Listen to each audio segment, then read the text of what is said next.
독일 아닙니다. 독일은 워낙 발전했기 때문에 바로 가가지고는 바로 배워서는 힘드는 나라이기 때문에 그 나라가 파키스탄이에요. 파키스탄. 지금 파키스탄 사람들 우리나라 와서 3D 직종 일하고 있거든요. 그 당시 우리나라가요 훨씬 3배 이상 파키스탄이 잘 살았어요. 박정희 대통령이 우리나라 경제개발 5개년 계획을 수료 두 번째 대통령이 되었을 때 공약을 세웠는데 우리가 경제개발 5개년 계획을 한 번 더 해가지고 5년만 더 열심히 일하면 저 나라보다 이 나라보다 더 잘 살 수 있다라고 말했던 나라가 있습니다. 그 나라가 그 당시 한국보다 3배를 잘 살았던 나라예요. 근데 5년 만에 그 나라를 뛰어넘을 수 있다고 박정희 대통령이 말했다가 요걸 태방하기로 얻어먹은 나라가 있어요. 그 나라가 어느 나라인지 압니까?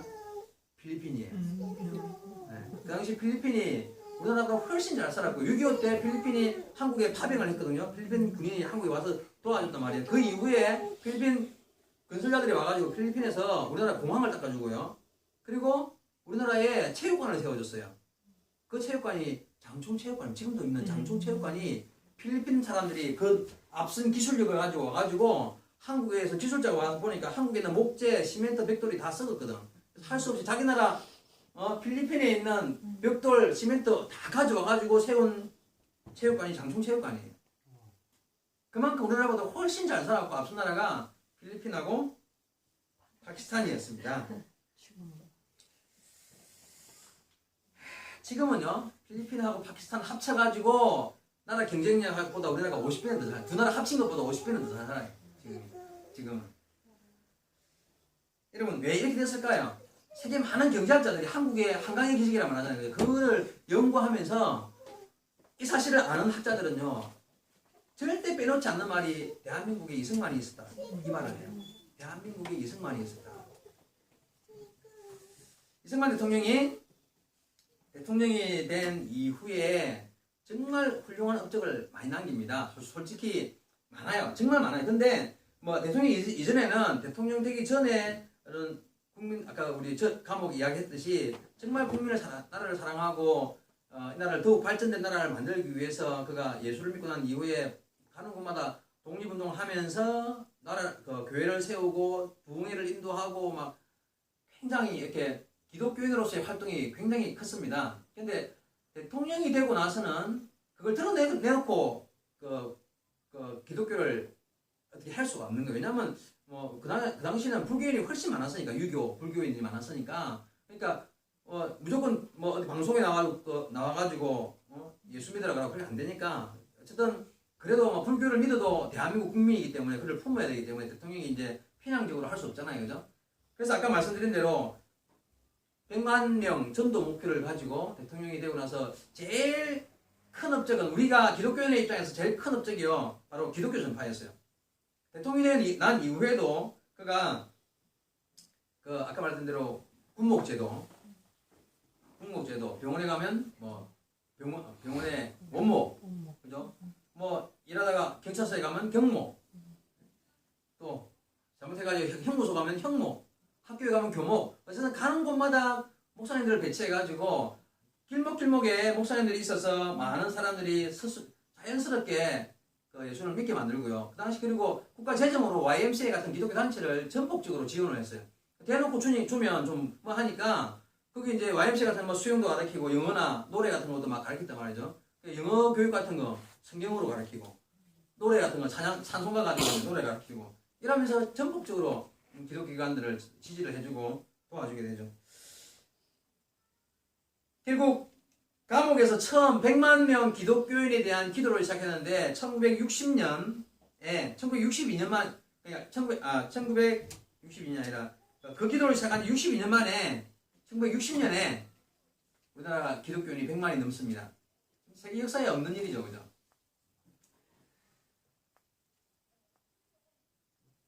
연세대 석좌 교수 유영익 박사라는 분이 있습니다. 그분이 논문을 썼는데 그 논문 제목이 이렇습니다. 한국을 아시아 굴지의 기독교 국가로 발전시킨 세계의 전도자 이승만. 그게 제목이에요. 한국을 기독교 국가로 만들어 놓은 세계의 기독교 국가로 만들어 놓은 이 세계의 전도자 이승만. 그게 제목일 만큼 이승만에 대한 얼마나 전도의 열정을 가지고 있었던가를 알 수가 있죠. 자, 이승만의 첫 번째 업적. 철저한 기독교 전파가 깔려져요. 두 번째가요. 이게 굉장히 중요한 업적인데 뭐냐면 토지개혁입니다.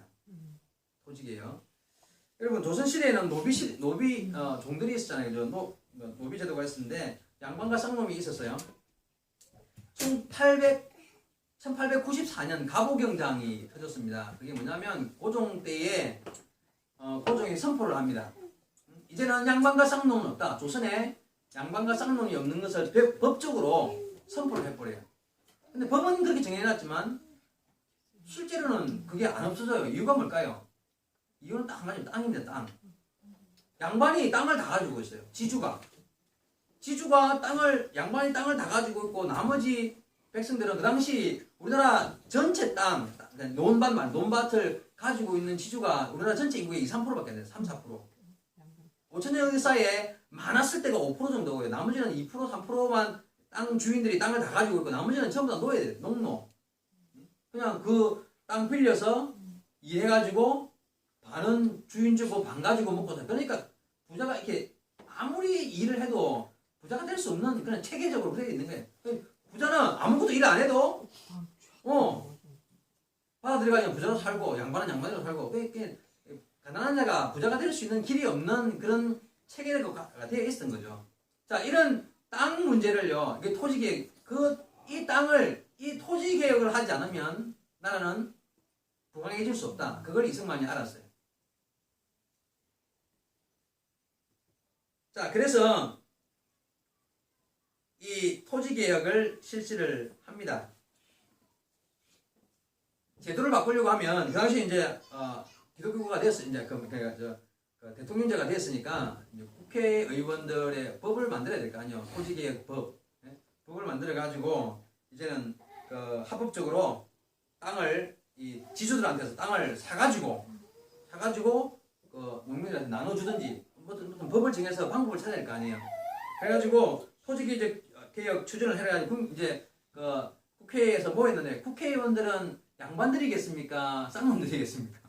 100% 양반들이지. 그 당시 공부하고 글 읽는 사람들은 다 양반뿌리지 아무도 국회의원들이 쌍놈은 하나도 없어요. 다 양반들만 모였단 말이지. 그러니까 양반들이 자기 땅 내놓으려고 하겠습니까? 자기가 지주인데. 그러니까 반대가 심했겠죠. 그래가지고 그래도 이제 대통령으로서 압력을 가한 거예요. 그래가지고 국회에서 법을 만듭니다. 어떻게 하냐면은 처음에 이제 국회의원들이 그래도 그나마 합의를 해가지고 만든 게 최선을 다해서 어떻게 하냐면 6년 동안만 이제 내가 지주예요. 그 땅을 막 나눠줬어요. 나눠주고 어느 적정 선까지 지주가 자기 땅을 하고 나머지는 일단 땅을 나눠줘가지고 소작농을 하잖아요. 그죠? 그러면 그 소작농 하는 사람이 6년 동안만 그 땅을 갈아서 절반을 소작농으로 주고 나머지를 먹다가 7년째 되면 그 땅은 지 거다. 그런 법을 만든 거예요. 이제 국회의원들이 모여갖고 뼈를 깎는 고통을 겪었겠지 자기들은. 그래가지고 7년만 이제 농노가 쌍놈들이 자기 땅은 아니지만 양반 땅이죠. 그래서 6년만 일하고 7년째 되면 자기 땅이 되는 법을 이제 상장을 한 거예요. 그래가지고 이승만 대통령이 그걸 딱 보고는 이게 안 된다. 우리 국민이 5천년 역사 동안에 굶주리고 헐벗고 고통 주는데 아직 앞으로 6년 안 된다. 3년으로 줄이라. 3년으로. 3년만 딱 일하면 자기 땅 되도록 이제 난리가 난 거지. 데모를 하고 이승만 물러가라 그러고 근데 그때 이제 군인들을 동원시키고 이제 독재를 한 거예요. 독재. 이승만이 실정 중에 하나가 독재를 이야기를 하는데 근데 생각해 봐봐요. 그게 정말 자기 이익을 위한 독재였습니까? 사실은 그 독재는 독재지만 만약에 그렇게 하지 않았다면 국회 좋다. 우리나라 이제 민주주의 국가니까 국회의원들은 국민의 대표로 뽑혔으니까 우리끼리 이제 법을 만들고 이렇게 국민의 대표답게 당신들 의논을 모아서 이렇게 법을 만들어 봅시다. 이렇게 했다면은 결국 국회의원들을 위한 법이 나와요. 자기들이 손해 안 보는 법을 만들고 결국 요즘도 저는 안타까운 것 중에 하나가요. 국회의원들이 전부 다 하는 말이 국민을 위해서 나는 국민을 위해서 이것을 결정했다. 국민을 위해서라고 말을 하고 알아보면 그게 진짜 국민을 위한 게 아니라 자기 욕심을 채우기 위한 거든. 그래서 저는 그렇게 말하는 사람들한테, 국회의원들한테 국민이 원하는 것을 위해서 일해라 해야 돼. 국민이 원하는 것. 정말 국민이 원하는 게 뭐냐. 나라의 국민들의 어떤 뜻을 받들어서 선출된 사람이면 맞아요. 국민을 위해서 일해야 되지. 근데 자기가 생각하는 국민을 위해서 라고 말하지만 진짜 국민이 원하는 것을 위해서 일을 해야 되는데 지금이나 그때나 이 실권을 잡은 국회의원들이요. 그 국민을 위해서가 아니라 국민이 원하는 것을 위해서가 아니라 국민을 위한다고 하면서 그래도 자기를 위해서 힘을 써. 우리나라 최근에 법 봐봐요. 내가 이런 이야기 하면 정치랑 관련이 없는 사람이 정치 이야기 하는 것은 하지만은 어쨌든 정말 여러분 기도할 때요. 대통령 그 정치인들이 국민을 위해서 이렇게 살아야 돼. 그게 아니라 정말 국민이 원하는 것을 위해 살아야 돼. 그 당시 대다수의 국민이 원하는 게 뭡니까? 땅을 가지는 거거든. 그래야 자기가 먹고 살 거 아니에요. 그러니까 정말 그래서 어떤 의미에서 이게 독재였지만 정말 국민이 원하는 것을 위해서 옳은 일을 판단했다고 저는 생각합니다. 국민이 원하는 것을 위해서. 자, 여러분 아까 말했던 파키스탄이나 필리핀이 지금도 못 사는데요. 그 이유가 뭐냐면 그 나라도 토지개혁을 했었는데 어떤 토지개혁이 있었냐면 이승만처럼 하지 않고 민주주의 국가로 바뀌면서 지주민주주의로 바뀌었어요. 뭐냐면은 지주들이 국회의원들이 다 된 거예요.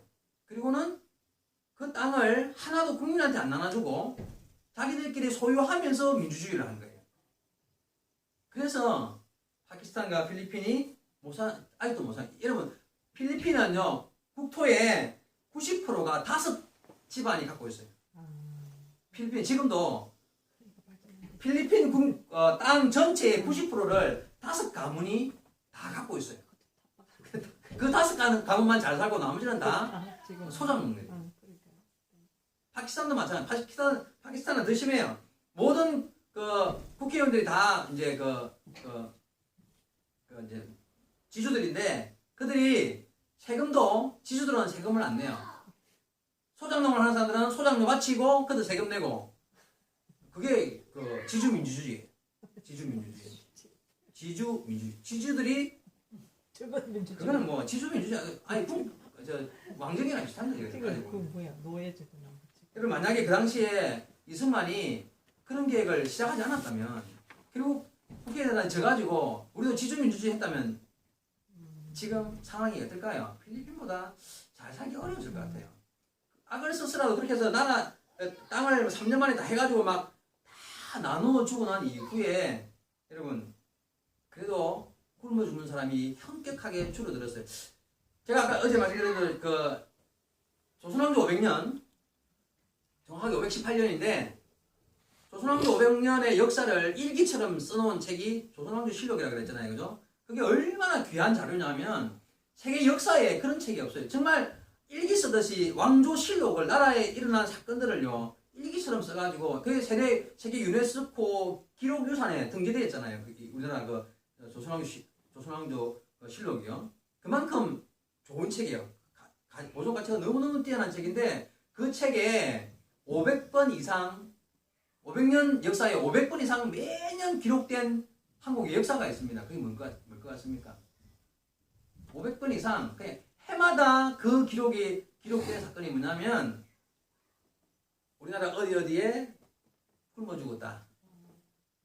매년 그 기록이 그래가지고 너무 배고픈 국민이 어느 함경도 어디에서 시체를 뜯어먹었다. 배고파 미쳐가지고 자기 아들을 삶아 먹었다. 이런 기록이요. 해마다 기록된 게 조선왕조 실록이 다 있습니다. 사실은 500년 조선왕조 실록이 아니라 5000년 우리나라 역사가 다 그랬어. 기록은 안 했었지만 없지만은 5000년 역사가 매년 굶어 죽고 매년 누구 미쳐가지고 시체 뜯어먹는 일들이 있었단 말이에요. 우리나라에. 이승만이 토지개혁을 한 이후에 여러분 아프리카보다 더 많이 굶어 죽고 지금 북한도 지금 굶어 죽고 있잖아요. 그죠? 얼마나 많이 굶어 죽어요. 그런 나라가 그 이후에 굶어 죽는 사람이 왜 땅을 가지고 있으니까 자기 땅이 생기니까 막 그래도 배는 고프고 힘들지만 그래도 굶어 죽지 않게 되어지게 되었다는 거죠. 이 토지개혁이요 이승만의 업적 가운데 최고의 업적 저는 개인적으로 그렇게 생각합니다. 물론 기독교 전파가 우리 입장에서 너무나 큰 업적이지만 이 토지개혁이 결국 경제발전의 토대를 만들었어요. 자 이것이 두 번째고요. 세 번째 업적이 있습니다. 교육혁명이에요. 조선시대까지 우리나라는요 양반만 교육받았죠. 여자가 어디 책을 읽고 그냥 뭐 있을 수 없는 일이고 교육받는다는 것은 불가능한 일이었습니다. 근데 이승만이 대통령이 된 이후에 전 국민 교육이라는 목표를 걸고요. 전 국민 교육을 목표로 걸고 이승만 정권을 잡고 나서 우리가 잘 아는 그 의무교육제가 시작됩니다. 모든 아이들은 초등학교를 의무적으로 초등학생 학생들 안 보내면 이거는 막 경찰가 잡아간다. 의무교육을 시켰고요. 그리고 문맹퇴치운동을 철저하게 시켰습니다. 그 당시 정권을 잡을 당시에 우리나라 전체 인구에서 글을 읽을 수 있는 사람이 12%였습니다. 그 당시에 글을 읽을 줄 아는 사람이 12%였다. 그런데 그 이후에 이승만이 정권에서 물러날 당시에 우리나라 국민의 글을 읽는 사람이 96%입니다. 96%. 전 국민을 다 양반으로 만들었어요. 글을 읽을 줄 아는 사람. 지금은 우리나라 사람 글을 못 읽는 사람은 뭐 태어날 때부터 무슨 장애가 있지 않는 이상은 다 글을 읽습니다. 지금 우리나라 이게 세계 다른 나라 다 그런 줄 알아요? 아니에요. 미국 사람들도 글 모르는 사람 많아요. 굉장히 많아요. 굉장히. 우리나라 문맹률 세계 최고입니다. 근데요. 이승만이 그렇게 한 이유가 있습니다. 뭐냐면 성경을 읽게 하려고 그게 예수 믿으라 이렇게 뭐 곳곳에 뭐 이렇게 성경을 배포하고 막 굉장히 성경을 많이 뿌렸거든요. 근데 글을 모르면 못 읽잖아요. 그래서요 이 성경 읽게 하려고도 문맹퇴치운동에 적극적으로 노력을 했던 것 같습니다.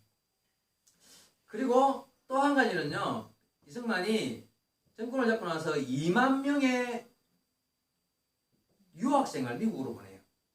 한꺼번에는 아니고 한 명씩 이렇게 보냈는데 총 2만 명까지 보냈는데 그 이전까지 우리나라에서 다른 나라로 유학한 사람이 있었겠습니까? 뭐 거의 어쩌다 있긴 했었어요. 근데 교육이 미래다 이래가지고 이승만이요 미국으로 유학을 보낸 사람이 굉장히 많습니다. 나중에 그 사람들이 한국으로 돌아와서 나라를 굉장히 크게 세우는 밑거름이 돼요. 그 중에 한 사람이 박정희예요. 박정희 대통령이 소련 때 이승만의 장학금으로 미국에 가서 공부를 해요. 박정희가 미국 가가지고 그 공부하면서 그 많은 걸 배워요. 그 당시 근데 여러분 생각해봐요. 그 당시에 우리나라 무슨 돈이 있어요? 지금도 미국 유학 하나 보내려면 나라 집안 기둥이 흔들흔들 하는데 그 당시에 우리나라 집 팔아가지고 미국 가면 뭐 월세라도 한번 내겠습니까? 불가능할 거 아니에요. 근데 그것도 이승만의 외교력이었어요. 한국에서 보내지는 미국 유학생들은요 모든 학비 무료, 생활비 지원, 용돈까지 받아가면서 필요하면 여행도 보내주고 나라에서 다 공짜로 다 미국에서 시킬 수 있도록 외교력으로 다 그걸 만들어 놨어요. 그래가지고 미국으로 2만 명을 보낸 거예요. 자, 미국으로 보낼 때 그 미국 가는 젊은 이제 두뇌 젊은 우리 한국 청년들을 불러놓고는요, 너 예수 믿냐? 너 예수 믿어야 사람 된다. 너 꼭 예수 믿고 이 안수기도 해주면서요, 예수 믿고 나라 위해서 훌륭한 사람 되어서 돌아와라 이러면서 이제 보낸 거예요. 그 박정희가 미국의 그 이승만 대통령의 이제 장학금을 받고 미국 가가지고 공부를 하면서 많은 걸 배워요. 그 중에서 하나가 자기가 미국을 다니다 보니까요, 나무가 너무 많아요. 나무가. 그래서 야, 이 선진국은 참 이 나무를 많이 심는구나. 그가 나중에 대통령 되고 나서 제일 먼저 했던 일이 식목일정하고 나무 심기였거든요. 나무 심기. 그 전까지만 해도 한국에 홍수만 나면요, 산사태에다 산이 더 무슨 벌겋게 나무 하나도 없는 그런 시대였는데 박정희가 딱 들어서면서 전 국민들이 나무 심기 좀 강제력이 있었습니다. 우리 어머니도 그때 옛날에 새마을운동 하면서 우리 뒷동산에도 나무가 없었어요. 근데 어느 날 보니까 소나무가 줄을 쫙 그거는 본 적 있습니까? 저거를 내가 봤어요. 그 박정희가 나무 심기 한 것 때문에 그래요. 지금은요 우리나라가 세계 4대 조림 국가예요. 나무가 많은 나라예요. 우리나라 워낙 산이 많다 보니까 나무도 많지만은 근데 그전에는 나무가 그 없었어요. 어린 전화가 아, 뭐, 있었을 때. 배 갖고 불 떼고, 뭐, 가난해서 뭐, 껍질 벗기 먹는 거 있잖아요. 그런 거. 그랬는데, 어쨌든, 박정희 그거, 미국에서 두 번째가 뭐냐면, 고속도로였어요. 가는 곳마다 넓은 고속도로 쫙쫙 나가 있잖아요. 미국에서. 그리고 대통령이 되고 나서 독일의 아우토반을 가보고는 바로 돌아와가지고 한국에 경부고속도로를 처음 만들었습니다. 경부고속도로 만들 때요. 저도 얼마 전에 또 인터넷 찾아봤었는데 뭐냐면은 우리나라 정치인들이 얼마나 반대했는 줄 알아요. 그거 만들어가면 하냐. 우리나라 차가 몇 대 있다고 그 넓은 길 만들어가 차 몇 대, 개원 몇 대 돌아다니게 하려고 그 넓은 길을 만들어가 땅을 갖다 허비하냐면서 막 데모를 하고요. 그때 김영삼, 김대중 그 도로공사장이 들어누워갖고 반대한다고 막 그래놓고 자기들 나중에 경부고속도로 타고 다니고 말이지. 부끄럽지도 않고. 미래를 모르는 요즘에 TV에 보는 그런 거. 자, 여러분 한강의 기적 좀 길게 해도 됩니까? 시간이 벌써 좀 제법 지났네. 재밌네. 네, 조금만 더 하겠습니다. 그럼. 목사님이 힘들지. 예, 한강의 기적 정말 우리나라 경제 발전요 정말 세계적인 기적입니다. 정말 역사 유례가 없는 그런 기적인데 이 기적을 이야기할 때 흔히 박정희 대통령 이야기를 많이 해요. 그럴 수밖에 없죠. 근데 그 토대가요 사실은 박정희가 아니에요. 그걸 조금만 더 깊이 들어가면 여러분 생각해봐요. 박정희가 정권을 잡고 나서 수출입만이 살 길이다. 이래가 막 공장을 세우고 막 이렇게 막 공장 그 당시 그 이전까지만 농경사회였잖아요. 공장이 없었잖아요. 근데 공장을 세우고 미국이 지원받아 그 전부터 사실은 지원을 많이 받았지만 이런 이승만 때문에 지원을 받았지만 어쨌든 그래가지고 공장들을 세우고 곳곳마다 산업시설을 들었었는데 여러분 생각해봐요. 이승만이 국민 들한테 글을 가르쳐 놨어요. 그래가지고 학교 생활을 해가지고 의무교육을 시켜갖고 글을 배우고 학교 생활을 통해 단체 생활을 경험을 해서 이 사람들이요 공장에 가가지고 적어도 그런 걸 알고 숫자를 파악해가지고 뭐 일을 할 수 있도록 기본을 만든 사람이 이승만이었어요. 안 그렇습니까? 그거 모르면 공장 가서 일 못해요. 단체 생활 못해요. 못 해내는 거예요. 거기다가 더 중요한 것은 이승만이 철저한 애국심을 국민들한테 심었다는 거예요. 자, 교육혁명 이게요 보통 일이 아니에요. 이것 때문에 우리나라가 정말 그나마 그 폐허 가운데서 일어설 수 있는 큰 운동력이 되었다는 것이고요. 마지막 네 번째로 한 가지 더 생각할 게 한미동맹이었습니다. 요즘에 미국 싫어하는 사람들 참 많잖아요. 그래서 미국 물러가라 하는데 사실은 최근의 이야기고 정말 그 당시 세계 최빈국으로서 우리나라의 모습은 미국 같은 나라가 옆에서 도와준 것 이게 기적 같은 일이었고요. 그게 아니었으면 한미동맹이라는 이런 체계가 안 이루어졌으면요 불가능했을 것입니다. 근데 아까 말씀드린 대로 코리아 한국 전쟁 당시 미국인들 코리아라는 이름을요 99%가 처음 듣는 단어였습니다. 진짜 모르는 단어였어요. 근데 미국은 그 당시 이미 민주주의 사회였고 국회의원들이 있었는데 여러분 생각을 해봐요. 아니 생전 들어보지도 못한 나라 생전 들어보지도 못한 나라 거기다가 우리나라 젊은 청년들을 보내가지고 5만 명이 죽고 10만 명이 다쳤어요. 미국 국민들이 가만히 있었겠습니까? 국회의원들이 난리가 났겠지. 그 위에서 대통령하고 그때 국무위원하고 이제 레가드가 이승만하고 가깝다는 이유 때문에 별 의논도 없이 파병을 해. 그래 죽었잖아요. 국민들이 난리가 나는 거예요. 왜 우리 젊은 애들 그거 보내야 되냐? 왜 죽게 해야 되냐? 왜 우리가 그들한테 지원을 해야 되며? 이렇게 막 난리가 나기. 왜냐하면 미국은 이제 민주주의 국가니까.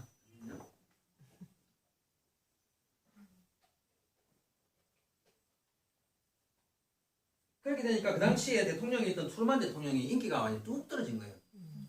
트루만 대통령이 할 말을 잃은 거예요. 그렇게 많이 죽고 막 이렇게 상황이 벌어요. 그래가지고 그 다음 대통령이 아이젠하워 대통령입니다. 아이젠하워는 유명한 장군이죠. 독일 가서 와서 2차 대전을 히틀러를 죽이고 2차 대전을 종식시킨 정말 대단한 장군이었어요. 근데 그가 대통령 선거에 나오면서 한국전쟁 종식 내가 대통령 끝내는 은사가 있으니까 내가 끝내겠다. 그리고는 아이젠하워가 대통령으로 이제 당선이 됩니다. 그래가지고는 딱 당선되고 나서요.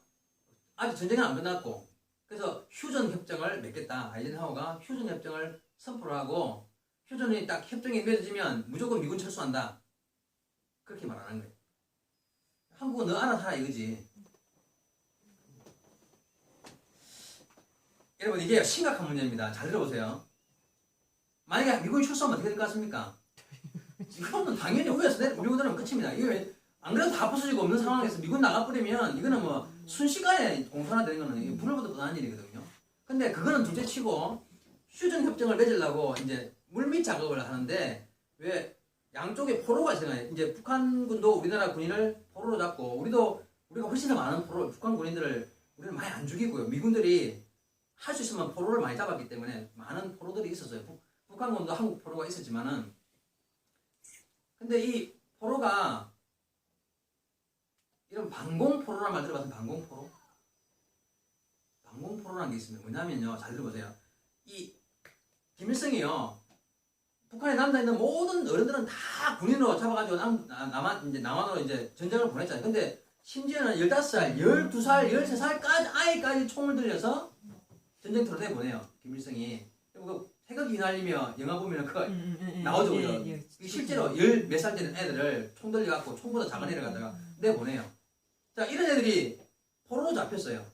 이제 한국을 향해서 총을 쏘던 놈들이지만 일단 포로 잡아가지고 우리나라 포로 수용소가 곳곳이 있었거든요. 군산, 부산, 제일 큰 게 거제도. 지금도 가면 거제에 가면 큰 포로 수용소 있잖아요. 그죠? 그게 포로 수용소였는데 그런데 전국에 막 터트려 이제 모아가지고 포로들을 모아놨단 말이에요. 근데 미군들이 이제 포로를 이제 관리를 할 거 아니에요. 근데 이 포로들을 모아가지고 포로들을 미군들이 어떻게 대우를 해주냐면은 그냥 자기들 먹는 음식 비슷하게 있잖아요. 고기도 주고. 미군이 다른 나라에 잡혔을 때 미군이 대접받는 포로, 미군 포로가 대접받는 포로를 대접을 그대로 해줘요. 근데 북한 포로들이 잡혀가지고 음식을 주는데 평생에 이거보다 맛있는 음식을 먹어본 적이 없는 음식을 주는 거야. 포로로 잡혀왔는데 시간 되면 운동시켜주고 피아노 쳐가지고 노래 부르고 가르쳐주고 영어 가르쳐주고 미군들이 북한 있었을 때 김일성이가 막 미군 놈 무슨 뿔난 짐승처럼 말했는데 와보니까 너무 좋게 잘 대해주고 먹을 거 잘 주고 막 너무 좋은 거야. 그러니까 나는 나중에 휴전해도 나 북한 안 갑니다. 나 공산당 싫어요. 그게 바로 반공 포로인 거예요. 공산당을 반대하는 포로는 포로예요. 내가 한국과 싸우려고 전쟁을 하고 왔는데 지금 다 펴보니까 난 공산당 안 하고 포로 잡혔지만 나 북한이 싫다는 거예요. 그런 사람이 27,000명이었어요. 자, 그러니까 이 사람들은 비록 포로로 잡혀있지만 한국 사람인 거예요. 이건 공산당이 아니란 말이에요. 그렇잖아요. 근데 여러분 생각해봐요. 이런 상황에서 휴전협정을 맺어가지고 그 사람들 다 포로연한다고 보내버리면 다 죽어요. 북한 가면 그 사람들은 100% 다 죽는 거거든. 이승만이 이 사실을 알고 있으니까 미국에다가 아이젠하워한테다가 이야기를 안 했습니다. 그러면 미국 너희가 진짜 기독교국가 맞냐? 이 27,000명의 이 애들을 북한 돌려보내면 다 죽을 건데 그러고도 너희가 기독교국가냐? 사실 이승만은 하면 이제 기독교 이야기 꺼내면서 미국을 압박할 때는 항상 너희가 예수 믿으면서 말이야 이럴 수 있냐 이런 이야기를 자주 했거든. 거기다가 막 한국 불쌍한 나라니까 저 자세인 것 같으면서도 사실은 막 압박을 가했던 사람이 이승만이었다. 잘 써먹었네 선생님. 아주 잘 써먹은 사람, 진짜 아주 똑똑한 사람이. 김일성 뺨치는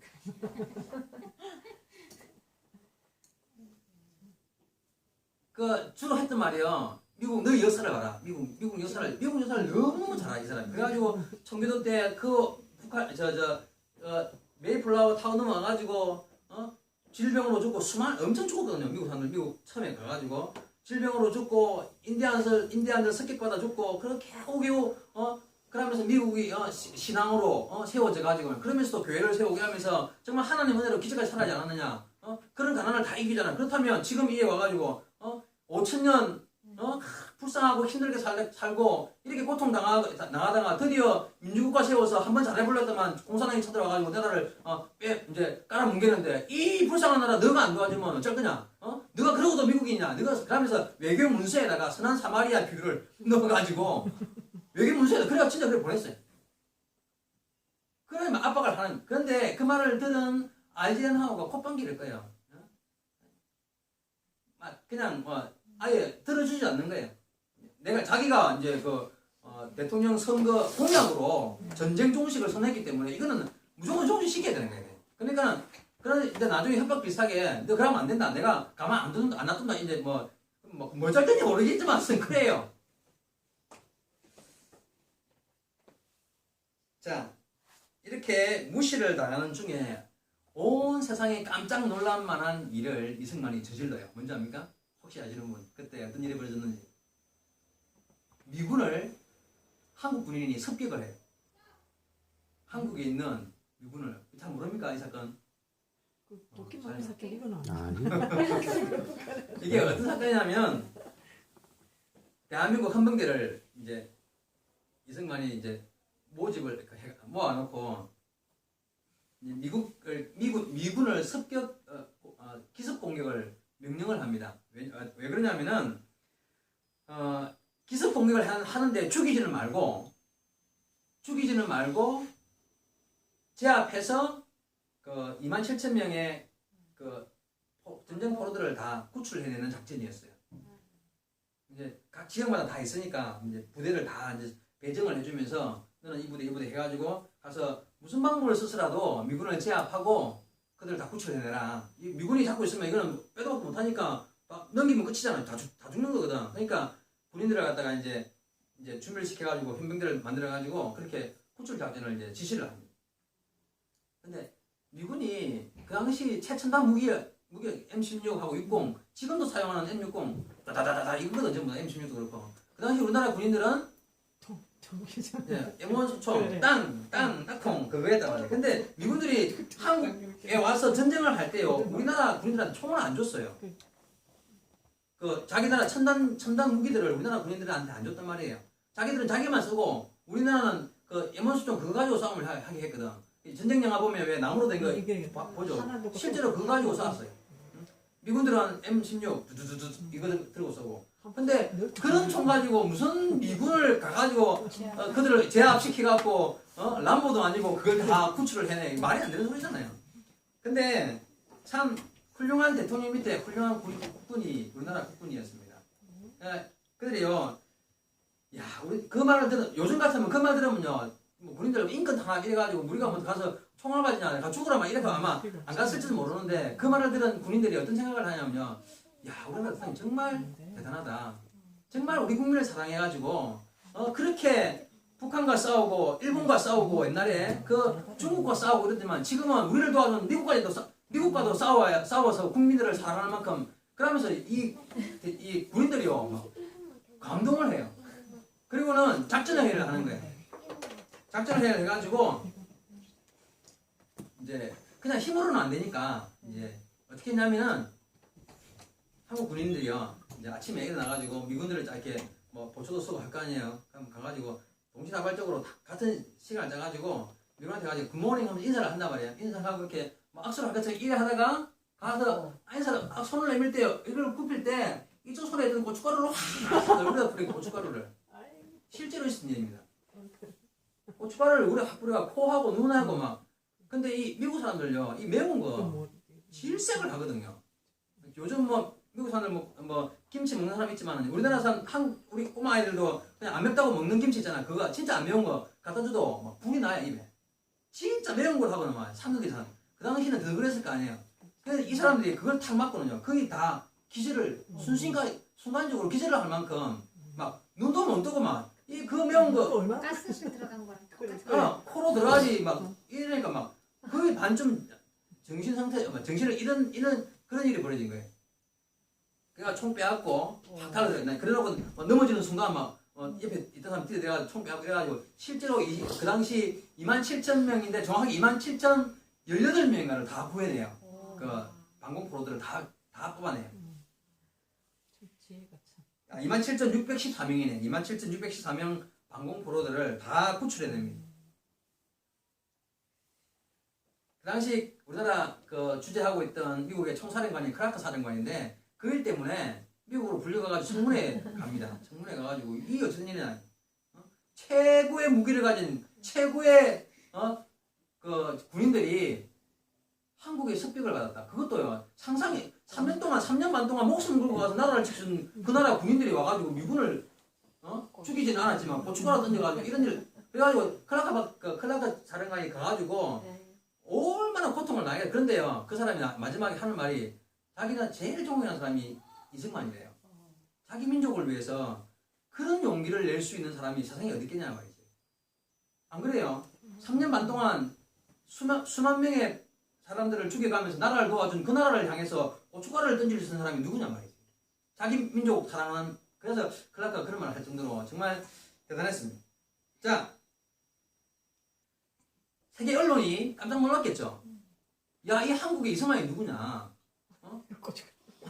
도대체 이 사람이 어떤 사람이기에 미군을 상대해가지고 한 27명도 대단한 건데 2만 7천 명을 미군들이 지키고 있는 포로들을 말이지 2만 7천 명을 어떻게 구출하냐 이게 상상이 되는 일이 아니란 말이지. 그래 막 취재가 오고 난리가 났습니다. 자, 그게 문제가 아니라요. 휴전협정이 파토가 난 거예요. 북한에서 어떤 생각을 하냐면 야, 이 미국 놈들, 나쁜 놈들, 야? 일부러 한국과 짜고 휴전협정 안 하려고 이런 일을 벌였다. 포로를 다 풀어줬다. 북한은요, 한국이 그랬을 거라고는 상상이 안 되는 일이잖아. 한국이 설마 미국을 공격해가지고 그랬을 거라 말이 안 되니까 자기들은 이걸 미국 놈들이 우리한테 연맥이려고 이랬다. 이래가지고 이제 휴전협정이 파토가 난 거예요. 그러고 나니까 누가 제일 지금 열받겠습니까? 아이젠하워. 자기는 공약을 세워가지고 전쟁껏 했는데 휴전협정 다 된 상황에서 이승만이 그런 짓을 벌이는 바람에 완전히 막 열이 끝까지 난 거야. 아이젠하워가. 완전히 자기가 그렇게 무시했던 늙은 영영탱이한테 뒤통수를 맞은 거거든. 자, 그래가지고 1953년 6월 13일 날 아이젠하워가 성명을 발표해요. 그때 제일 핵심적인 말이 뭐냐면 미국은 또 다른 적을 만났다. 미국은 또 다른 적을 만났다. 한국이 이제 적이 됐다는 거예요. 그리고 진짜로 아이젠하워가 이승만을 암살을 할 계획을 세웠었어요. 그런 마음을 먹었다는 거예요. 전 세계 언론이 아주 집중된 그 상황에서 이승만도 바로 성명을 발표합니다. 그러면서 어떤 내용이겠습니까? 우리가 그렇게 우리를 도와준 미군을 습격할 수밖에 없었던 이유 2만 7천 명의 포로들을 우리가 빼내고 미군한테 그런 좀 몹쓸 짓을 했던 이유를 유창한 영어로 발표를 하고요. 그걸 다 테이프로 찍고 편지로 쓰고 해가지고 전 세계 언론에 다 보내줍니다. 그날 같은 날. 안 그래도 지금 막 관심이 집중되어 있는 상황에서 언론들이 얼마나 데스크를 바로 막 날린 거죠. 그 내용 중에 미국의 역사를 쫙 이야기하면서 미국이 언제부터 부자였느냐, 이렇게 지금 반만년 역사 동안에 이렇게 고통받던 나라가 그래도 민주주의에서 한번 잘 살아보려고 했는데 북한이 쳐들어와서 이렇게 죽음 직전에 있는 상황을 보고 미국이 다 떠난다 말이 되느냐, 그게 미국이 할 짓이냐 이러면서 막 그 내용들을 구구절절히 써가지고 보냈다는 거예요. 그 내용을 본 미국의 목사님들을 중심으로 한 미국의 선한 기독교인들이 감동을 받아요. 그리고 마지막에요. 미국 막 욕을 하면서요. 겁쟁이들은 가라. 우리는 자살할 권리가 있다. 이러면서 여기 가더라도 우리는 죽을 때까지 공산군과 싸워서 죽음을 맞이할 것이다. 이런 식으로 이제 좀 가격하게 이제 발표를 한 거죠. 그리고 그 다음날 1954년 6월 18일 날 아이젠하워가 성명을 발표했는데 그 다음날 19일 날 아이젠하워가 말을 바꿨어요. 아주 정확하게 반대로 말하면 미국은 한국을 끝까지 책임질 것이다. 그 다음날 바로 그때 그 명연설을 들은 미국의 목사님들과 각 그 주에서 한국을 지원하겠다, 한국의 이승만의 어떤 그런 걸 지지한다는 표현들이 막 나오게 되고요. 그리고 이승만은 인기가 최고조로 올라가고 아이젠하워는 바닥으로 떨어지기 시작했습니다. 야, 이 참 미국의 최강대국 미국 대통령이 이승만한테 질질 끌려다니는 거야. 고춧가루 세대 받고 완전히 막 그냥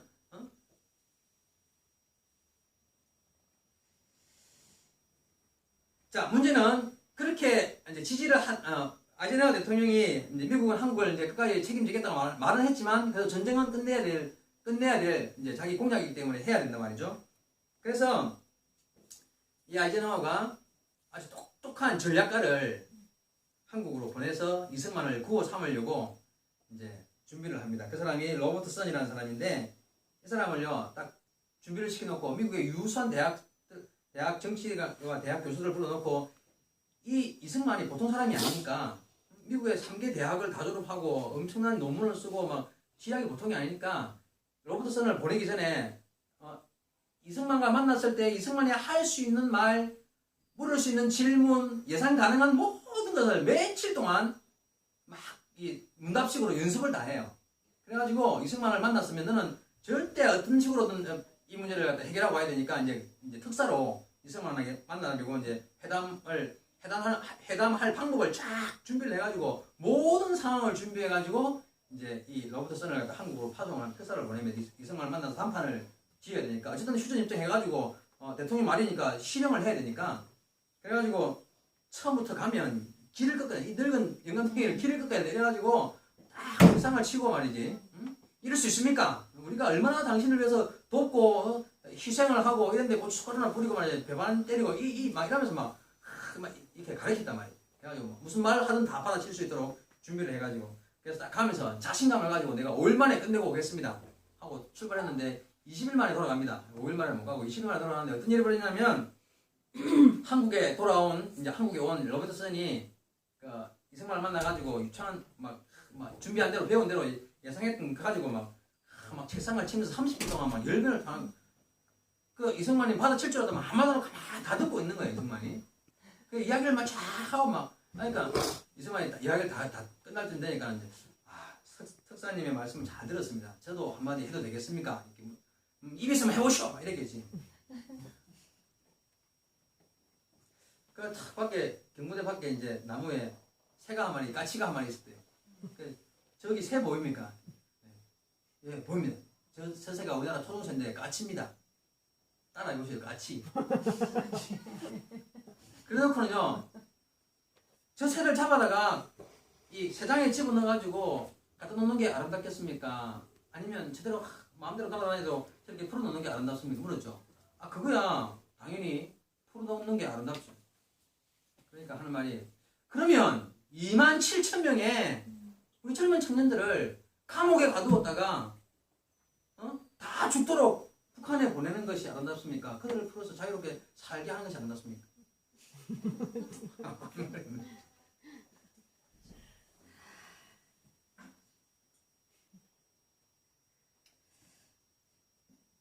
저는 이승만 하는 말이 저는